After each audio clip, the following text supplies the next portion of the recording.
the stories of Sophia and the things and the truths that have been exiled or partly destroyed, I tend to like to look at as well, because the things that are unavailable or difficult to find are usually the things that say a lot of truth, because there's reasons that they take it away. But what most of those documents and texts state isn't really about belief systems. It's about that these forces have personifications, and that when we're really being true to ourselves, we kind of personify the planetary body.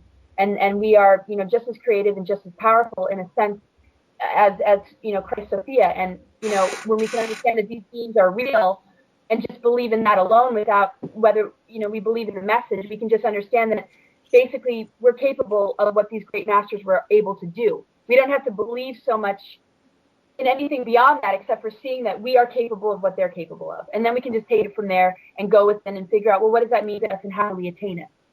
And then through trial and error, we figure it out. Or we can, really learn from the masters. But at the same time, I just really enjoy us, just taking it upon ourselves to really not go through a filter and just be plugged to source directly and learn just through communication with source energy.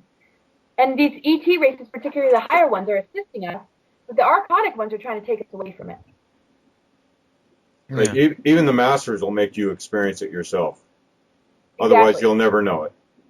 Exactly. So, one's dealing with a false prophet if they're saying, this is the way, go my way. Any kind of control, be wary of. Any master will tell you you're capable of this, and it's all about looking to the self for answers. And they're more of a guide.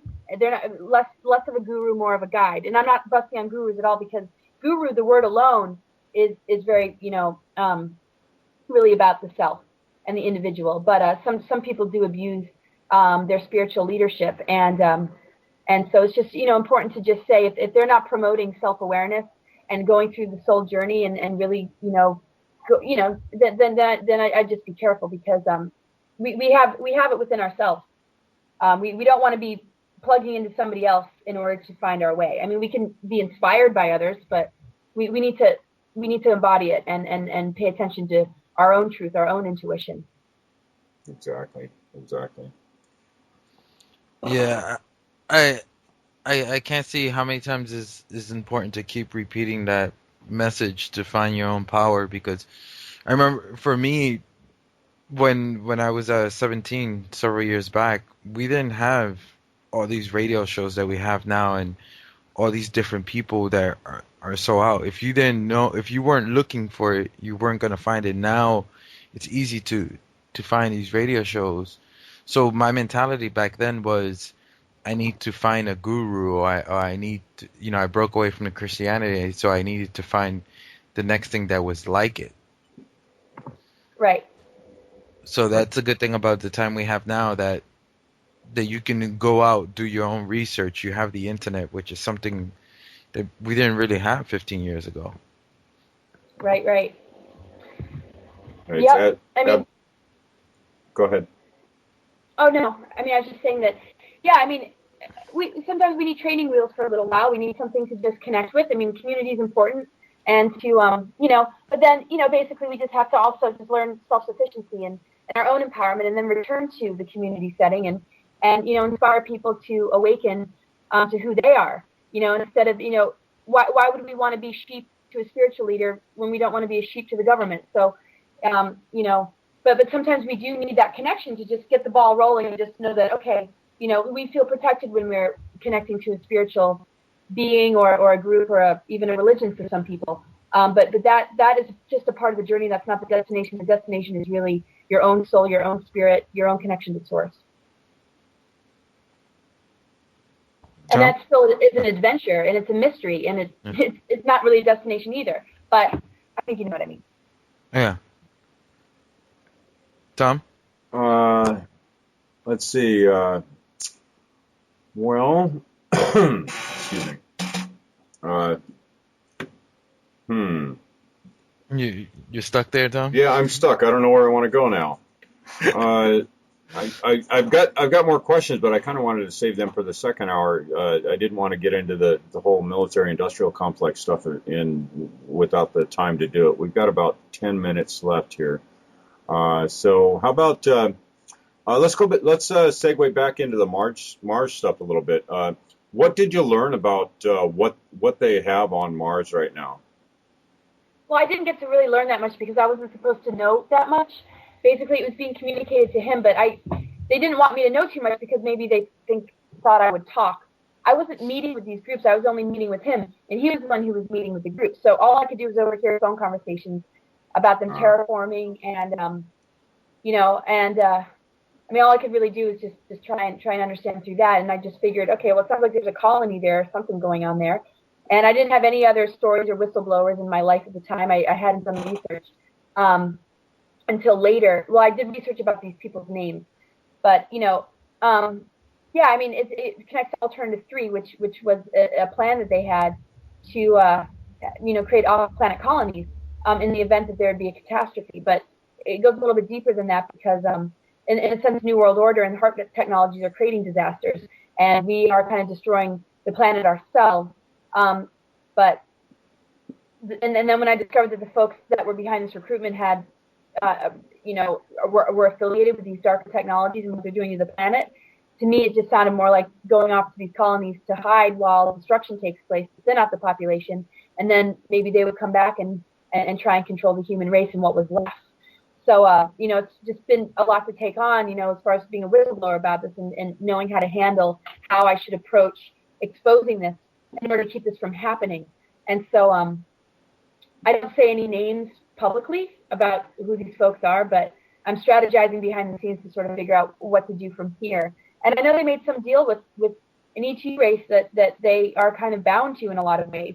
And so I'm trying to help them shift the agreement and kind of not be in fear of these races, and hopefully they'll awaken. But like the law of one says, as long as you are not fully self-serving and selfish and a part of the real evil agendas, you're going to ascend and you're going to be fine.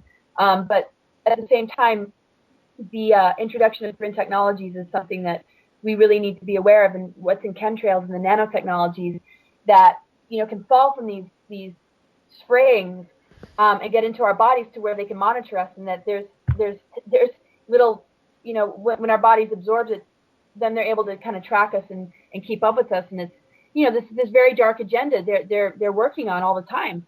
And it's very deep, and they've been plotting it for a really long time. So we have to raise our frequencies above it, because as long as we're dumbed down, they got a hold on us.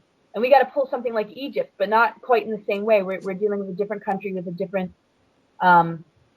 it's just different. And but we can't. We have to figure something out where we're taking charge here, because the small powers that be, their numbers aren't that big. They are running the show, and they've got some very, very, very bad agendas in the works. I saw a blog you just did. Was it yesterday? You did the one on the things to combat the barium and stuff in the chemtrails. Right. Yeah. Yeah. Would you? Well, we're actually winding down here. We've got just a few minutes left. So why don't you give out some information where to find that kind of stuff at? I mean, I would recommend that people, Google like whistleblowers and chemtrails, and just Google, ways to prevent any damage from being done, and how to, just Google around and check out my sites. I'm always posting stuff. I'm on Facebook, so just the information's out there. Anytime anybody has a question or concern, really all they have to do is type it in, and somebody's written something, or there's some sort of movement to stop it. And I really encourage people to just say, okay, we don't want this kind of future, so we all have to do something. It's like every day I write a news media person, and I send them articles, and I tell them, what's going on behind this, what I'm aware of, in the hopes that they'll say, okay, this is important, and we need to let the public know. I mean, I don't know how crazy they think I am, or they think I'm paranoid. I'm on the positive timeline. I'm not a fearmonger, but I'm not going to be in denial about, these things that are going on either. So I'm doing my part by, spending 20 minutes each day writing newscasters. And because every single website has a place where you can submit a story that you think needs to be shared. And if we all did that and inundated, media with our desire to have these truths spoken to the mainstream, I think they'd eventually crack. And so I just found that, a couple months ago, I just thought, okay, this would be the most effective idea. And I just, and I've just been sort of doing it ever since. So I just really hope people might do that as well. So are you doing any lecturing or speaking this year? I have 4 big conferences. The Free Your Mind Conference, April 9th to 11th. I'm going to be in Tijuana March 3rd and 4th. And then I'll be going to Hawaii for 4 or 5 days with Andy and Alfred, and Andrew Bashago and Alfred Weber. And I'll also have a show called Age of Discovery, which will be every 2 weeks. And basically, I'll be sharing more about that. And then another conference in December, the Pythagoras Conference. And then something in Washington State for about a day. And I'll be posting all this stuff. So there's, about 4 or 5 pretty decent events. Cool. And I might be traveling more internationally by 2012. Fantastic. So Maybe come visit me then. Okay. Go to Japan. There you go. Yeah. Sounds good.